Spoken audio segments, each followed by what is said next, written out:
বকরিহাওর গ্রামে রাতের আঁধারে ভয়ঙ্কর হামলা, দুঃসাহসিক ডাকাতির ঘটনা। অল্পেতে প্রাণে বাঁচলেন গৃহকর্তা। ডাকাতদের সঙ্গে ধস্তাধস্তিতে আহত গৃহকর্তা আব্দুল হক।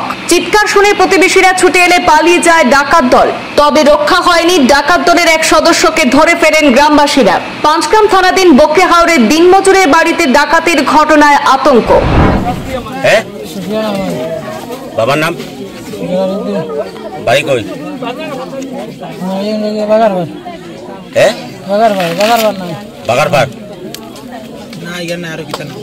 বাগারপাট থানা থানা কিটা রে পুরে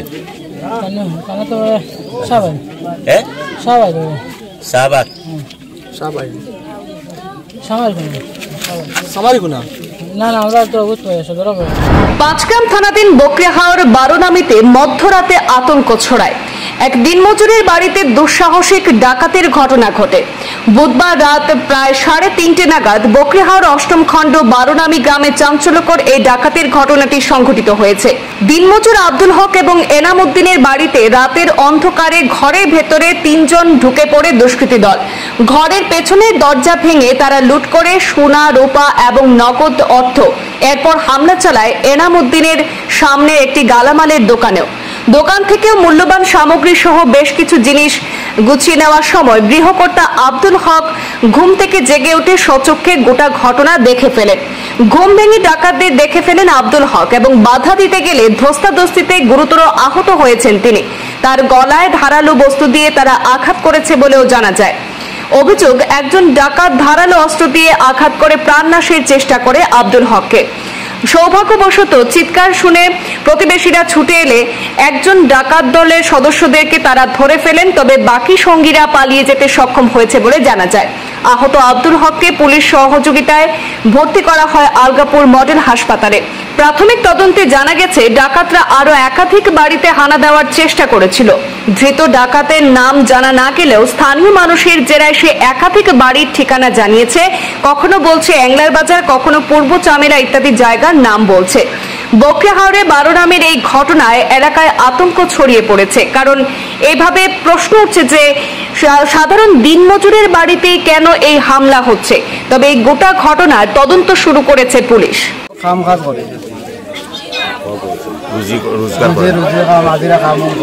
আপনার কি কি জিনিস নিয়ে গেছে?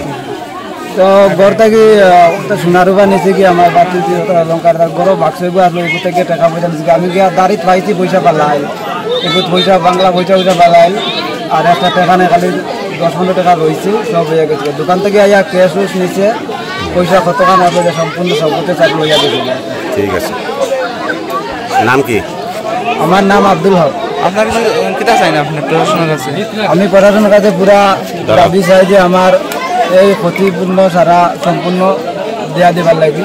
তার ওই সুরর পুরা উপযুক্ত সাজা দেবার চাই। ওই গাঁওর মধ্যে তার লগে আসে আছে, তার বাড়িটার লোকেশন দেয় কোনো সময় তার বাড়ি বাসায় যদি তার বাড়ি থাকে বাসাইল থেকে ইয়া তো এখানোর লোকেশনে পাবার কথা নাই। নিশ্চয়ই ওই এলাকার কোনো না কোনো মানুষ তার লগে আছে, ওই মানুষগুলা তার লগে খেয়ে আছে। ওটা মানে প্রশাসনের কাছে ওটাও আমরা আবেদন আরি মানুষগুলা খেরা আসেন মানে তার লগে ওটা পুরা তথ্য লওয়ার লাগিয়া। কারণ হে তো অত দূরে থেকে ইয়া মানে আমরা বালিন্তর খানো কি আছে না আছে তা তো হে জানার কথা নাই। নিশ্চয় খেও না খেও, ও এলাকার খেও না খেও তারা কইয়া দিছে।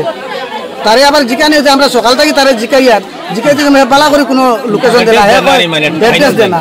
হে কয় খালি আমার মোবাইল দিলে সারা নম্বর আছে, খেরা আমার লগে আতন সব আমি দিয়া দিলি। বললাম তো তোর মোবাইল বার করার বাদে কয় তোর মোবাইল খেয়ে নিচে গিয়া। বললাম তোর মোবাইলের নম্বর মারার বাদে মোবাইল খালি কয় চুইস তো কোনো সময় কই পানিত ফেলাই দিছে। জিকালাম তো বলছি না কিতা করতো, কইটা পানিত ফেলাই দিছে, কইটা পানিত চলে গেছে এইভাবে মাত্র। আর এরপরে দোকানে ইয়ে ঢুকছে, দোকানের কেসুস সব লইয়া গেছে গিয়া। আমার মেয়ের অলঙ্কার এগুলা লইয়া গেছে গিয়া। এটা নিয়ে সব এখন জলের মধ্যে ফেলাই দিচ্ছে। তার যে বলছিল যেটা আসলো এটাও জলের মধ্যে ফেলাই দিচ্ছে। আমরা কেউ ঘরেও আসলাম না, আমার মেয়ে একটা বর্তমানে সিজারিয়া মেডিকেল আছে, আমি আসলাম আমার মেয়েরই কারণে। আর রাত্রে তারা আমার কল করতেন, তখন কল করার পরে ওখান থেকে আমি আইছি। ওখান থেকে আমি জায়গা দেখি কি তা তো বাইরের অবস্থা হলো। এরপরে ওই যে গড়ের মানে আমার যেটা ইনস্টলমেন্টের পয়সা রাখতাম এটাও তো নাই। এরপরে দোকান খোলা, দোকানের সব কিছু পয়সা করে আসলো এটাও নাই, সবগুলা। কত টাকা? হ্যাঁ, কত টাকা? আমার বক্স আর আসলো অনুমান, আমার অনুমান আর 20 থেকে 22,000 টাকা হইব। আর দোকানে হয়তো টাকা 2,000 আর কি কি নিয়েছে? আর আমার মেয়ের কিছু অলংকার আসলো, অলংকার ওটাই নিচ্ছে, আর কিছু ডকুমেন্ট আসলো ওটা নিচ্ছে। ঘটনা তো রাত্রে 2:00 সময় আমার বাড়িতে প্রথম ঢুকছে, ঢুকিয়া মানে দেখা দিচ্ছি ভাস্করগুলো আইসে, রাস্তার ভাস্কর ফেলাইছে, ফেলাইয়া এখন আমরা ধরতে পারছি না, তার অন্য থেকে বাড়িতে আইসে আইয়া মানে এবারই তো মানে ঘটনা করিয়া আইয়া মানে আমার লাস্ট বাড়িতে ইয়া হামানি বাদে বাড়িতে বেটা এক মানুষের মানে গলাবেলা ব্লেড দা দিয়ে খাটিচ্ছেন গান জায়গাতে অনেক জায়গা খাটা, এবারে মাথা তো কাটছে, ফিটি তো কাটছে, তার বর্তমান সেলাই লাগবো, তার সেলাই ছাড়া কোনো আর তোলা ডাবিলে একদম শেষ হয়ে গেল। আর এখন তারা রাখা হয়েছিল আমরা পুলিশের দেওয়ার লাগে তারা করলো চুরিটা খানোর চিনা গেছেন মানে তার হে মানে বেজান জায়গা অ্যাড্রেস দে মানে ওই দে মানে বাউরঘাট দে ও হাইলাকান্দি দে মনাছড়া দে বাসাইল দে বাগা দে বিভিন্ন ধরনের মানে কেটা কেটা জিনিস চুরি করছে মানে তো বাংশ বাস্ক যেটা সোনা গয়নার উপর তো তার রাখছে ও তার নিচে আর কি টেকা টুকা আসলো, টেকাও নিছে, যার খাটিছে তার পাওয়া গেছে নি, তার হওয়া গেছে খানো কিতা করছে লোকেশন ধরা গেছে, সম্ভাবনা আছে তার লগে আর মানুষ থাকার।